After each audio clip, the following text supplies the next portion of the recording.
ఇప్పుడే తెలుగువాడి టీవీని సబ్స్క్రైబ్ చేయండి, బెల్ ఐకాన్ ని వాయిన్ చేయండి, ఒక్క వీడియో కూడా మిస్ కాకుండా. ఈ వీడియో నచ్చితే లైక్ చేయండి, మీ ఫ్రెండ్స్ ఫ్యామిలీ మెంబర్స్ అందరికీ షేర్ చేయండి. ఇప్పుడే హై బటన్ నొక్కండి. ఏదైతే అమరావతిని డెవలప్ చేస్తానని చెప్పారు కదా, సో అమరావతిని డెవలప్ తీసుకొస్తానని చెప్పేసి చంద్రబాబు నాయుడు గారు వైజాగ్ లో అన్ని కంపెనీలు పెడుతున్నారు కదా, మరి ఇక్కడ అమరావతిలో తీసుకున్న ల్యాండ్ వాళ్ళకి రైతులకు ఏం ఆన్సర్ చేస్తారు చంద్రబాబు? ప్రతి రైతుకి సమాధానం చెప్పగలడు చంద్రబాబు నాయుడు గారు. ఎందుకంటే రీసెంట్ గా ఇప్పుడే ఒక అరగంట ముందే అమరావతిలో ఏం జరుగుతుంది, ఏం ఆగిపోయింది, ఎక్కడ ఏమేం జరుగుతున్నాయి అనేది ఒక వీడియో సోషల్ మీడియాకి ఇవ్వడం జరిగింది గవర్నమెంట్. ఆ వీడియో చూసిన తర్వాత నేను చెబుతున్నాను విషయం.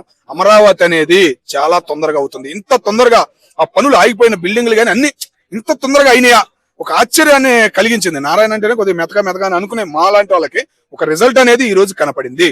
కంపల్సరిగా నేను చెబుతున్నాను, 2 సంవత్సరాల్లో అమరావతి గురించి 2 సంవత్సరాలే మాట్లాడేది, తర్వాత ఒక్కడు కూడా మాట్లాడు.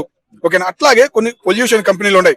ఆ కంపెనీలు ఏం చేస్తున్నాయంటే వైజాగ్ సముద్రం ఉందని ఆలోచన ఉంటున్నాడు. ఏంటంటే ఇటు పడతలా, ఇటు చీరాల బీచ్ ఉంది, బాపట్ల బీచ్ ఉంది, ఒకప్పుడు వ్యవసాయ ఇంజనీరింగ్ కాలేజీ, కెమికల్ కానీ అన్ని హైదరాబాద్ రాకముందు, హైదరాబాద్ లో వ్యవసాయ ఇంజనీరింగ్ కాలేజీ పెట్టకముందు బాపట్ల ఇంజనీరింగ్ కాలేజీ ఫేమస్. ఆ కాలేజీలో చేశారు, ఎన్నో కెమికల్ చేశారు, ఎన్నో తయారు చేశారు. ఒక పేరుంది ఆ బాపట్ల ఇంజనీరింగ్ కాలేజీ, వ్యవసాయ ఇంజనీరింగ్ కాలేజీ. సేమ్ అలాంటి వాతావరణం అక్కడ ఉంది. అది కూడా చంద్రబాబు నాయుడు గారికి తెలుసు అనుకుంటున్నాం.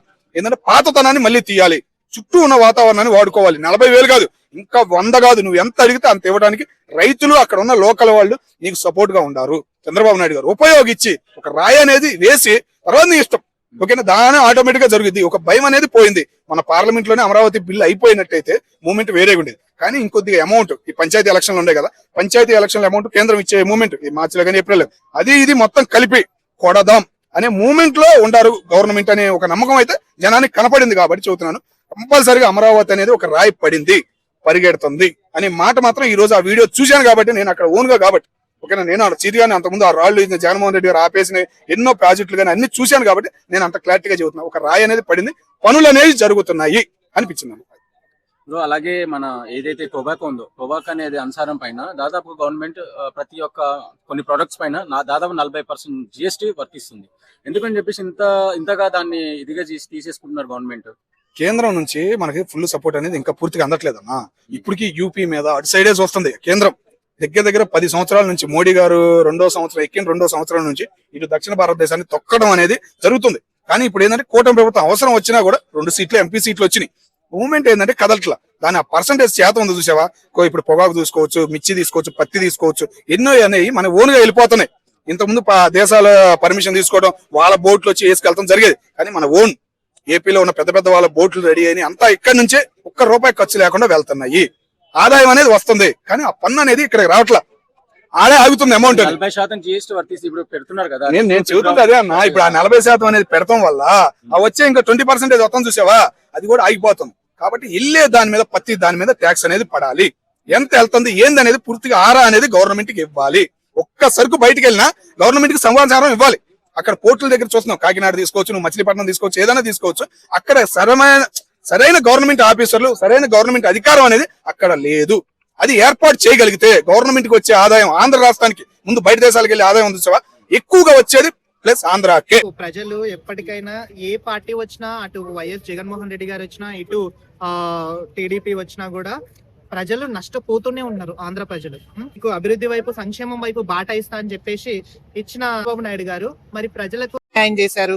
మీరు అన్ని కంపెనీలు తీసుకొచ్చి పెడతాము, ఇక్కడనే పెడతాం అని మీరు వైజాగ్ లో పెట్టడం ఏమంతా కరెక్ట్? ఇప్పుడు ఇక్కడ ఉన్న రైతులు వైజాగ్ వచ్చి కంపెనీ అవన్నీ అయితే చూసుకోలేరు కదా, అవన్నీ అయితే అక్కడ ఏం పండించలేరు కదా. మీరు ప్రభుత్వ అధికారిలో ఉండి ప్రభుత్వం మీరే నడుపుతున్నప్పుడు మీరు తీసుకున్నప్పటికీ దానికి ప్రత్యక్షంగా న్యాయం చేయాలి కదా. మరి ఏం న్యాయం చేస్తున్నారు ఆంధ్రప్రదేశ్ ప్రజలకి? ఏ ఒక్కటైనా కరెక్ట్ గా ఉందా? మీరు తీసుకున్న సూపర్ 6 పథకాలు కూడా చాలా మంది ఏంటంటే దీని సరిగ్గా అమలు అవుతలేవు అని చెప్పేసి కూడా అంటున్నారు. మరి అది అమలు విషయం ఏమైంది? ఈ రోజు ప్రజల విషయంలో ఇట్లా మభ్యపెట్టి ఎందుకు చేస్తున్నారు? ఇది ఎంతవరకు కరెక్ట్ అనేది మీ విజ్ఞతకే వదిలేస్తున్నాం. ఎందుకంటే ప్రజలు పండించుకున్న భూమిని మీకు దానం చేశారు. మీకు దానం చేసినప్పుడు అంటే మా బతుకులు మారుస్తారు చంద్రబాబు నాయుడు గారు, మా బతుకులలో వెలుగులు నింపుతారని చెప్పేసి మీకు నమ్మి ఓటేశారు. వాళ్ళ భూములను కూడా మీకు అప్పచెప్పారు. మీరు వాళ్ళకి చేసింది ఏంది? గుండు సున్నా. వాళ్ళ అరచేతిలో ఆకాశాన్ని చూపిస్తానే బదులు అరచేతిలో మట్టి పెడుతున్నారు. ఎంతవరకు కరెక్ట్ అండి? మీరే ఆలోచించి దీని తక్షణమే రైతులకు ఖచ్చితంగా న్యాయం చేయాలని చెప్పేసి కూడా మేము కోరుతున్నాము. అంటే అక్కడ మనం గతంలో వేసుకుంటే రూపాయికి తర్వాత ₹100 ఎకరం చొప్పున ఇచ్చిన పట్ల మనం అనుకున్నాము. ఏదేమైనప్పటికీ కూడా అమరావతి అనేది రెండు జిల్లాల మధ్యలో ఉండి మంచి డెవలప్ గా తీసుకున్నారు. అమరావతి నిర్మాణం కూడా పూర్తి స్థాయిలో చేపట్టాలి. అదేవిధంగా కంపెనీలు అమరావతిలో, అదేవిధంగా వైజాగ్ లో కూడా రెండు దగ్గర కూడా అంటే అక్కడి ప్రాంతం వాళ్ళకు సంబంధించినటువంటి అక్కడ కొన్ని కంపెనీస్, దాని విధంగా అదే విధంగా అమరావతి ప్రాంతం రాజధాని ప్రాంతంలో ఎక్కువ కంపెనీస్ కూడా పెడితే కూడా చాలా బాగుంటది. ఎందుకంటే రాజధాని అంటే మనం ఎవరైనా కూడా ఏ పని ఉన్నా కూడా రాజధానికి వస్తారు, రాష్ట్రంలో ఏ చిన్న పని ఉన్నా కూడా. ఇలా అదే విధంగా మనం చూసుకుంటే కూడా గతంలో కూడా 3 రాజధానుల విషయంలో కూడా మనం మాట్లాడుకున్నాం. ఏదేమైనప్పటికీ కూడా వైజాగ్ లా పెడితే, ఎందుకంటే అక్కడ ఉన్నటువంటి వాతావరణం అనుకూలించక కంపెనీలు అనేకమైనటువంటి ఇబ్బంది అయ్యే అవకాశం కూడా చాలా ఎక్కువ ఉంటుంది. మనం చూస్తే గతంలో చూసుకుంటే గిట అప్పుడు తిత్లీ తుఫాన్ వచ్చినప్పుడు కూడా మనం చూసుకుంటే గిట ఏమైందండి, అప్పుడు మొత్తం ఎయిర్పోర్ట్ లేచిపోయింది. ఆ ప్రాంతాల్లో కాకుండా ఇక్కడ ఉన్నటువంటి విజయవాడ సైడ్ కానీ అమరావతి సైడ్ కానీ కంపెనీస్ అనేవి కూడా పెడితే అందరికి మంచిగా ఉంటుంది. ఎందుకంటే ఇప్పుడు ఏపీలో మనం చూసుకుంటే చాలా దూర ప్రాంతాల వాళ్ళ కూడా అమరావతి ప్లేస్ లోనే అన్ని విధాల కంపెనీస్ పెడితే ఆ రైతులకు కానీ ఇచ్చినటువంటి భూములు అనేక మంది భూములు ఇచ్చారు. ఎందుకంటే మా అమరావతి మాకు రాజధాని ఉండాలి, రాజధాని డెవలప్మెంట్ కావాలి, రాజధాని ఉంటే గిట్ట మాకు అంతా ఏ కార్యక్రమాలన్నీ కూడా మాకు సక్రమంగా జరగాలన్నారు. బట్ ఏదేమైనప్పటికీ కూడా వైజాగ్ లో కొన్ని పెట్టి అదేవిధంగా రాజధానిలో కూడా మనం ఎక్కువ కంపెనీస్ పెట్టాలి. ఎందుకంటే మనం చూసుకుంటే హైదరాబాద్ ఉంది, హైదరాబాద్ లో చుట్టుపక్కల కంపెనీస్ ఎందుకు పెట్టారండి? ఏదైనా పని ఉంటే గిట్ట రాజధానికి వచ్చి పని చేసుకొని అదేవిధంగా మిగతా ఏమైనా కంపెనీలు కానీ మన పిల్లలు ఎవరైనా జాబ్ చేసినా కానీ దగ్గర అందరినీ కలిసిపోవడానికి కూడా మంచి అన్ని సౌకర్యాలు ఉంటాయి. కాబట్టి కంపల్సరీ రాజధాని పైనే ఎక్కువ దృష్టి పెట్టి ఎక్కడైనా కంపెనీలు ఏర్పాటు చేయాలని చెప్పి తెలియజేస్తున్నా. అదే ల్యాండ్లు ఏమో అమరావతిలో తీసుకొని ఫ్యాక్టరీలు అన్ని కూడా అక్కడ తీసుకుపోతే యూత్ అంతా కూడా వాళ్ళు జాబ్ నాకు రావట్లేదు, ఇప్పుడు వైజాగ్ తీసుకపోతే మా పరిస్థితి ఏందని చెప్పి యూత్ అంతా మాట్లాడుతుంది ఉద్యోగాల గురించి. దీనిపై మీ అభిప్రాయం ఏంటి? 100% అండి. గతంలో మనం చూసుకుంటే రాజధానికి మనం నిర్మాణం కోసం కొన్ని వేలాది ఎకరాలు జాగా రైతులు ఇచ్చిర్రు, అందరు కూడా ఇచ్చారు. రైతులంతా తీసుకొని ఉన్నప్పటికీ దాన్ని డెవలప్ చేయాల్సిన బాధ్యత గవర్నమెంట్ ఉంది. ఇప్పుడు ఎన్డీఏతో కూటమి ఉంది కాబట్టి కంపల్సరీ కూటమి గవర్నమెంట్ లా ఇంకా గవర్నమెంట్ ఇంకా డబ్బులు ఇంకా స్పెషల్ ప్యాకేజ్ కింద ఇంకా డబ్బులు ఎక్కువ తీసుకొచ్చుకుంటే చాలా మంచిగా ఉంటుంది. ఏదేమైనప్పటికీ కూడా వైజాగ్ లో కొన్ని కంపెనీలు, వైజాగ్ తో పాటు రాజధాని పక్కన కూడా ఎక్కువ కంపెనీలు పెట్టుకుంటే యువత అందరికీ అవకాశం ఉంటుంది. ఎందుకంటే మనం చూసుకుంటే ఏపీ నుంచి చూసుకుంటే చాలా వరకు హైదరాబాద్ కానీ బెంగళూరులో కానీ ఉద్యోగాల అవకాశాలు పొందుతున్నారు. అదేవిధంగా ఇలా ఏపీలో కూడా ఉద్యోగ అవకాశాలు కల్పిస్తే కూడా అందరూ కూడా అందుబాటులో ఉంటుంది, రాష్ట్రం కూడా డెవలప్ అవుతుంది, కంపెనీలు రావడం కూడా రాష్ట్రం అభివృద్ధి వైపు నడుస్తుంది. కాబట్టి కంపల్సరీ ఫస్ట్ ముఖ్యంగా ప్రియారిటీ అయితే గిట్ట రాజధాని ఇవ్వాలని చెప్పేసి నేను కంపెనీలు రాజధానికి తీసుకురావాలని చెప్పేసి నేను అమరావతిలో తీసుకొస్తే బాగుంటుందని చెప్పి నేను తెలియదు. విశాఖ ఉక్కు, ఆంధ్రులు హక్కు అనేది ఒక చరిత్ర ఉందన్నా, దాని ప్రైవేటీకరణ చేయనీరు.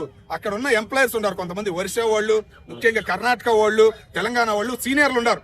వాళ్ళని తొక్కేస్తే అక్కడ ఆంధ్ర వాళ్ళు కొద్దిగా తక్కువగా ఉన్నారు, నలిగి ఉన్నారు. వాళ్ళకి ప్రమోషన్లు అనేది రాక దగ్గర 7 సంవత్సరాలు 8 సంవత్సరాల నుంచి ప్రమోషన్ అనేది ఆగిపోయి పెండింగ్ పెట్టి ఉండటం వల్ల ఈ సమస్యలు అనేవి వస్తున్నాయి అని చెప్పేసి అక్కడ అంటున్నారు. సమస్యలు వస్తున్నాయా లేకుంటే పవన్ కళ్యాణ్ గారు, చంద్రబాబు నాయుడు గారు ఇట్లా సృష్టించి ఇప్పుడు గతంలో పెద్ద ఎత్తున ఈ ఉద్యమాలు సృష్టించారు, అవి మధ్యలోనే ఆగిపోయాయి. మళ్ళీ ఎక్కడ ఉద్యమాలు ఇప్పుడు లేవు కదా. నీకు ఒకటి చెబుతున్నా కదనా, అడిగేవాడు లేకపోతే ఆడ అన్నం పెట్టదంటావు చూసావా? ఇప్పుడు ఏపీకి ఉన్న పరిస్థితి అంతే, ఓకేనా? అడిగేవాడు లేకపోతే అన్నం పెట్టేవాడు లేడు ఆడ. కాబట్టి అడిగేవాడు ఉండాలి. అడిగేవాడు ఎవరు ఉన్నారు? మీ ప్రతిపక్షంలో ఎవరు లేరు, 11 సీట్లు లేవు, ఇంకేం అడుగుతారు చెప్పు? శుభ్రంగా కేంద్రం నుంచి వస్తుంది, ఎవరు తినకుండా ఉండరు ఈ కాలంలో. ప్రభుత్వాలు అంటే ప్రజలకు జవాబుదారితనంగా ఉండాలి. మరి ప్రత్యేక హోదా తెస్తా అన్నారు, ఇప్పుడు దగ్గర 7-8 సంవత్సరాలు అయిపోయింది. ఎవరికి కూడా అంటే ప్రజలైతే సంతృప్తిగా లేరు. నాయకులు, ప్రతిపక్ష నాయకులు కానీ అధికార పార్టీ నాయకులు కానీ, నాయకులు మాత్రమే సంతోషంగా ఉన్నారు. నీకు ఒక మాట చెబుతున్నా, నాయకులు సంతోషంగా, ప్రజలు సంతోషంగా ఉండారు కాబట్టి ఒక పార్టీకి 160 సీట్లు వచ్చింది. ఎందుకు ప్రత్యేక రావట్లేదు? చెప్పేది అప్పుడు వైఎస్ 2019లో ఎన్ని వచ్చినాయి? వైఎస్ జగన్మోహన్ రెడ్డి గారికి సేమ్ అదే ఇప్పుడు అట్టగా వచ్చినాయి కదా. ప్రజలు సంతోషంగా ఉండగారు కాబట్టి పార్టీలకు అన్ని సీట్లు వస్తున్నాయి. ఒకటండి, ఇప్పుడు ఓటు అనేది ఈ పార్టీగా ఆ పార్టీగా ఏదో ఒక పార్టీకి వేయకుండా తప్పని పరిస్థితి అయింది ఈ రోజు ప్రజల పరిస్థితి. వేయకుండా ఉన్న చోట్లు కూడా ఉన్నాయి. నీకు తెలుసా, ఏపీలోనే ముఖ్యంగా ఒక 95లోనో 2000లోనో ఒక సంవత్సరం ఓటింగే లేదు. లేకు 39% ఓటింగ్ నమోదైంది. అట్లాంటి ఓటింగ్ ఉన్న ప్లేస్ అది. ఫోన్ కానీ 77% పోలైందంటే నీకు అదే ఉదాహరణ. నేను ఏమంటున్నా, ఎంత పర్సెంటేజ్ ఓటింగ్ పోలింగ్ అయిందనేది కాదు, ఎంతో కొంత ఎవరికో వేయాల్సిందే కదా ఓటు అనేది. అంటుంది అదే కదా, ఆంధ్ర వాళ్ళు ఓట్లు వేయరు. నేను చెబుతుంది అది నీకు. ఆంధ్ర వాళ్ళు ఎవరు సరిగ్గా చేయలేదనుకో, అటు ఇటు అన్నారు అనుకో, ఓట్లు వేయరు. దానికి ఉదాహరణ నీకు 39% వచ్చింది ఒక ఏడాది అని చెబుతున్నా నీకు. అది ఎంత పర్సెంటేజ్ ఓటింగ్ ఎవరికో ఒకరు డిక్లేర్ చేస్తారు కదా, చెయ్యాలి కదా. మూవ్మెంట్ బట్టి ఉంటది కదా. అట్లా అందుకు మరి ఎందుకు మరి ప్రత్యేక హోదా ఇవ్వట్లేదు? ప్రత్యేక హోదా అవసరం లేదన్నా, కేంద్రం నుంచి ఆదాయం వస్తుంది. ప్రత్యేక హోదా గురించి పోరాడాల్సిన టైం కాదు ఇది. కేంద్రం అందరికి ఇస్తుంది కదా, కేంద్రం అందరికి ఇస్తుంది కదా. ఎవరికి ఇస్తుంది? అన్ని రాష్ట్రాలకి ఏమిస్తుంది? తెలంగాణకు 1 రూపాయి ఇచ్చిందా? నీకు తెలంగాణకు 1 రూపాయి ఇచ్చిందా? గుజరాత్ గానీ అనేక కంపెనీలు నీకు ఒకటి చూద్దాం. నేను మనం గుజరాత్ గురించి అటు ఉత్తర భారతదేశం గురించి మాట్లాడే పరిస్థితి కాదు, ఓకేనా? మాట్లాడాల్సిన దక్షిణ భారతదేశం గురించి.